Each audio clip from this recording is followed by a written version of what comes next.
कि GTN news की तीसरी स्थापना दिवस पर हमारे ओर से कांग्रेस पार्टी की ओर से हमारे जीटीएन के सभी जो करता धरता है, जो स्टाफ है, सबको हमारे ओर से हार्दिक अभिनंदन। हम आशा ही नहीं, हम पूर्ण विश्वास है कि आने वाले दिन में जीटीएन जैसे घाटशिला का ज्वलंत समस्या को जनता के सामने ले जाते हैं, अफसरों के सामने ले जाते हैं, प्रशासन के सामने ले जाते हैं। आने वाले दिन भी जीटीएन जनता का सुख दुख में भागीदारी रहे। आरिफ खान, जीटीएन न्यूज झारखंड के स्थापना दिवस के शुभ अवसर पर पूरे जीटीएन न्यूज झारखंड की टीम और पूरी झारखंड वासियों को बहुत बहुत बधाई देता हूं। ओडिशा स्टूडेंट यूनियन के महासचिव मैं चित्रंजन लोहार आज जीटीएन न्यूज के स्थापना दिवस पर जीटीएन के पूरे परिवार और झारखंड वासियों को शुभकामनाएं देता हूं। जीटीएन न्यूज के स्थापना दिवस के शुभ अवसर पर जीटीएन के पूरे परिवार एवं समस्त झारखंड वासियों का हार्दिक बधाई। स्थापना दिवस के शुभ अवसर पर जीटीएन के परिवार एवं समस्त झारखंड वासियों को हार्दिक बधाई। नमस्कार, बहुत बहुत स्वागत है आप सभी का। आप हैं इस वक्त हमारे साथ जीटीएन न्यूज झारखंड में। रूबरू होते हैं आज की खास खबरों से। जमशेदपुर एवं रांची के सरकारी गैर सरकारी नौकरियों तथा शैक्षणिक संस्थानों में नामांकन में पिछड़ी जाति की राष्ट्रीय मानक के आधार पर आरक्षण को लाभ देने की मांग को लेकर अखिल झारखंड पिछड़ा वर्ग महासभा द्वारा एक दिवसीय सामाजिक न्याय सभा एवं उपवास कार्यक्रम का आयोजन किया गया। मौके पर महामहिम राज्यपाल के नाम उपायुक्त को ज्ञापन सौंपा गया। जमशेदपुर से रिपोर्ट मोहम्मद कलीम की। पिछले 2 साल से आरसी पार्टी झारखंड की जनमानस की लड़ाई को काफी मजबूती के साथ लड़ते आ रही है और अपनी मांग को लेकर जो पिछले वर्ग के इस राज्य में 27% आरक्षण की मांग को लेकर लगातार अपने आंदोलन को करते आ रहे हैं। पार्टी का पूर्व निर्धारित कार्यक्रम के अनुसार पूर्वी सिंहभूम जिला मुख्यालय में ओबीसी के हक अधिकार को लेकर के एक दिवसीय सामाजिक न्याय सभा सह उपवास का कार्यक्रम हो रहा है और इसमें जो न केवल झारखंड बल्कि पूरे भारतवर्ष में ओबीसी की आबादी आधे से ज़्यादा है और आधे से ज़्यादा होने के बावजूद तमाम पिछड़ी जातियों के साथ सामाजिक अन्याय जो लंबे समय से होते आ रहा है, इसमें आजसू पार्टी ये मांग कर रही है कि सरकार अविलंब पिछड़ी जातियों का सर्वे अविलंब कराएं और इनको जो वाजिब हक है, जो संवैधानिक जो अधिकार है, उनको आरक्षण में इनको 27% का भागीदारी मिले।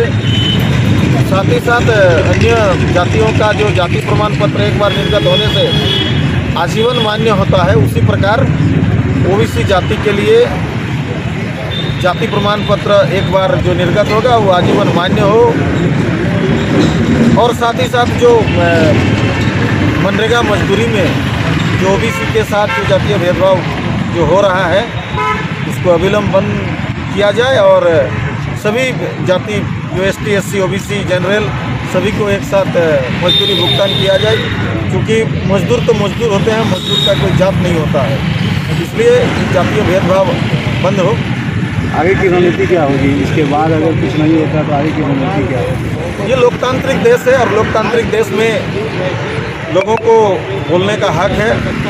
आजसू जनता का आवाज़ बनकर लड़ाई लड़ेगी, जनता का आवाज़ को उठाते रहेगी और सरकार को तो मानना पड़ेगा, क्योंकि सरकार जनता ही चुनती है, इसलिए सरकार को तो मानना पड़ेगा, नहीं मानने की बातें नहीं है। सरायकेला जिले के आदित्यपुर धिंदली बस्ती स्थित न्यू कॉलोनी मध्य विद्यालय में अभिभावक शिक्षक मिलन समारोह का आयोजन किया गया, जिसमें करीब 300 अभिभावकों ने शिरकत करते हुए विद्यालय के रख रखाव और संचालन से संबंधित सुझावों का आदान प्रदान किया।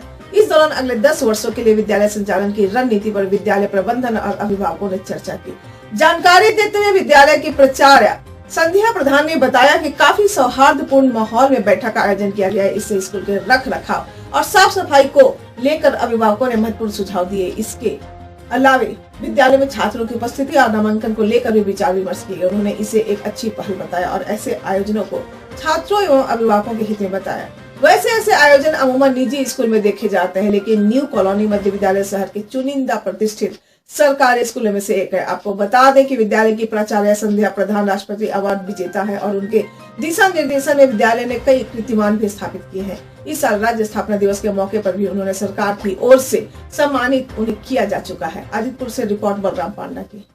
गोष्ठी था, ये हर 3 महीने में हम लोग आयोजित करते हैं, मगर आज 21 तारीख के लिए विशेष रूप से राज्य सरकार से आदेश था।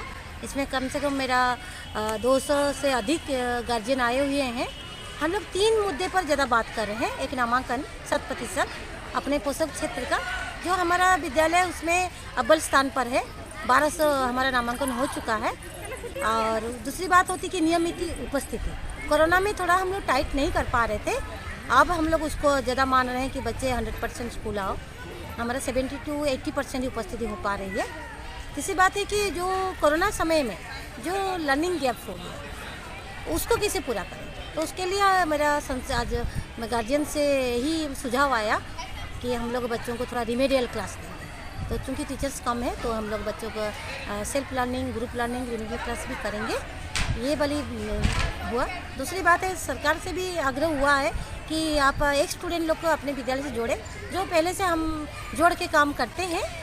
और कुछ दान लेने की बात आ रही थी कि आप गार्जियन से दान ले सकते हैं, तो हमारे सामान्य वर्ग के गार्जियन है, तो हम लोग आज निश्चित किया सफाई के लिए बाल संसद हर महीना बच्चों से 5 रुपया की लेगी, जो उस विद्यालय में खर्च होगा उसका खर्च का ब्यौरा आपका मेरा जो मंत्री है बाल संसद उल्लू रखें। जमशेदपुर सिद्धगोड़ा मारवाड़ी युवा मंच स्टील सिटी सुरभि शाखा द्वारा सूर्य मंदिर में निःशुल्क स्वास्थ्य जांच शिविर का आयोजन किया गया। शिविर में सैकड़ों जरूरतमंद लोगों ने अपने स्वास्थ्य जांच करवाए। अवसर पर कविता अग्रवाल ने कहा कि सुरभि संस्था शहर की जनता की मदद के लिए सदैव तत्पर है। जमशेदपुर से रिपोर्ट मोहम्मद कलीम। नमस्कार, मैं अध्यक्ष मनीषा संघी, सुरभि शाखा। सूर्य मंदिर में हमारा फ्री चेकअप मेडिकल कैंप लगाया गया है। यहाँ अगल बगल की बस्तियों से बहुत से लोगों ने फ्री चेकअप कराया है। 11 बजे तक हमारे 150 लेवल ऊपर हो गया था और अभी 2-2:30 बज रहे हैं, तो हमारे 250 पौने 300 तक चेकअप हो गई है और 4 से 5 बजे तक अपना 500 का टारगेट है। बताइए मैडम। जी, जैसा कि आप जान सकते हैं कि स्वास्थ्य बहुत ही ज़रूरी है, हमें अपने स्वास्थ्य का ध्यान रखना चाहिए। इसी को ध्यान में रखते हुए मारवाड़ी युवा मंच सुरभि शाखा ने ये कैंप आयोजित किया गया है। यह सेवा निःशुल्क सुविधा प्राप्त किया जा रहा है सुरभि शाखा द्वारा। यहाँ के लोगों को, जो भी ज़रूरतमंद लोगों हो, उनके लिए यह सेवा निःशुल्क दिया जा रहा है, जैसा कि general physician, gynaecologist, orthopaedic, child specialist, skin specialist, dentist एवं मेडिटेना हॉस्पिटल के कार्डियक टीम आया है। वो पूरे ECG मशीन के साथ अपने आए हैं और जो भी ज़रूरतमंद लोग हैं उनको ये सेवाएं निःशुल्क उपलब्ध कराई जाएगी शाखा द्वारा। और ख़ासकर डॉक्टर RK अग्रवाल, जो कि बेस्ट चाइल्ड स्पेशलिस्ट है, उन्होंने भी अपना सहयोग दिया है और वो 2 घंटे अपना समय निकालकर यहाँ बच्चों को देखेंगे और जो भी बच्चों को ज़रूरत हो उनको ट्रीटमेंट, मेडिसिन ट्रीटमेंट के अलावा अगर कुछ ऐसी कोई बीमारी भी हो जो अगर हमें पता चलता है यहाँ किसी भी को निकलती है, तो हमारी ये शाखा से गुजारिश है कि आप हमें ज़रूर बताएं और हम कोशिश करेंगे कि अपने स्वास्थ्य मंत्री जी से बात कर उनको यह सेवाएं ज़रूर उपलब्ध कराएंगे। ये कैंप कहाँ लगा मैडम? ये कैंप सूर्य मंदिर सिद्धगोड़ा में रखा गया है। अपना परिचय बताइए। मेरा परिचय, मैं सुरभि शाखा की सचिव कविता अग्रवाल। और यह कैंप सुबह 9:30 बजे से शाम 5 बजे तक चलेगा और हमारी जो क्लोजिंग सेरेमनी है वो स्वास्थ्य मंत्री जी द्वारा ही किया जाएगा। सुरभि शाखा ने एक दिन का शिविर लगाया है। मैं उषा चौधरी वाइस प्रेसिडेंट हूँ और ये हमारे कड़ी मेहनत से आज ये जो समय जो है सफल हुआ है। वो सुबह से बहुत से लोग आ रहे हैं, करीब अब तक तो कम से कम 250 लोग आ चुके हैं टेस्ट के लिए और 10 वैरायटी के यहाँ पर डॉक्टर है। सारे स्पेशलिस्ट हमने जो जमशेदपुर के नामी जो डॉक्टर हैं उनको हमने यहाँ पर क्या चीज़ का कैंप है मैडम? यहाँ पर है स्किन स्पेशलिस्ट है, न्यूरोलॉजिस्ट है, यूरोलॉजिस्ट है, हार्ट का डॉक्टर है, डेंटिस्ट है यहाँ पर, स्किन स्पेशलिस्ट, और यहाँ पर ये शुगर वगैरह के लिए भी है, गायनोकोलॉजिस्ट है। कितना दिन का कैंप चलेगा? ये 1 दिन का कैंप है, सुबह 9:30 बजे से लेके शाम के 4 बजे तक का ये कैंप है। अपना परिचय दीजिए। जी, मैं मारवाड़ी युवा मंच स्टील सिटी सुरभि शाखा से वाइस प्रेसिडेंट उषा चौधरी। सरायकेला जिला अंतर्गत गमरिया प्रखंड क्षेत्र के डुमरा पंचायत स्थित उप स्वास्थ्य केंद्र अपने निर्माण कार्य से ही दुल्हन की तरह सज धज कर तैयार है, किंतु विभागीय उदासीनता के कारण 10 वर्ष पूर्व बना यह उप स्वास्थ्य केंद्र विभागीय उपेक्षा का शिकार होकर अभी तक स्वास्थ्य विभाग को हैंडओवर ही नहीं हो पाया है एवं अभी भी बहुत कार्य उप भवन के बाकी हैं। जब स्वास्थ्य सेवाओं का ग्रामीण क्षेत्रों में हाल जानने की कोशिश की गई तो पाया कि स्वास्थ्य केंद्र के भवन का निर्माण 10 वर्ष पहले किया गया था, जिसमें लाखों रुपए की लागत आई थी, लेकिन इस भवन का उपयोग गरीब के जरूरतमंदों को स्वास्थ्य सुविधाएं प्रदान करने में आज तक नहीं हो पाया है। वर्तमान में यह भवन डुमरा गांव में महज एक शोभा की वस्तु बनकर रह गई है। इसका सबसे बड़ा कारण की विभागीय उदासीनता। यह कैसी विडम्बना है कि 10 साल बीत जाने के बाद भी इसे स्वास्थ्य विभाग को हैंड ओवर नहीं किया गया। कोरोना काल में जहां स्वास्थ्य सुविधाओं को लेकर हाहाकार मचा था, वहीं स्वास्थ्य विभाग और जिला प्रशासन की उदासीनता ने इसे सिद्ध कर दिया कि ग्रामीण क्षेत्र में लोगों को स्वास्थ्य सुविधाएं प्रदान करने में विभाग कितना संवेदनशील है। वर्तमान में इस चुस्त दुरुस्त भवन में सन्नाटा पसरा हुआ है।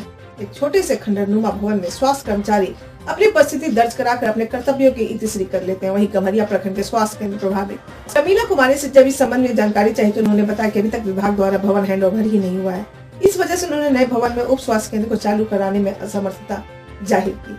आदित्यपुर से रिपोर्ट बलराम पांडा की। डुमरा हेल्थ सब सेंटर में जो नया बिल्डिंग बना है उस बिल्डिंग का हैंडओवर हमारे डिपार्टमेंट को नहीं हुआ है, इसीलिए हम लोग वहाँ पे अभी अपना कार्य संचालन नहीं कर पा रहे हैं।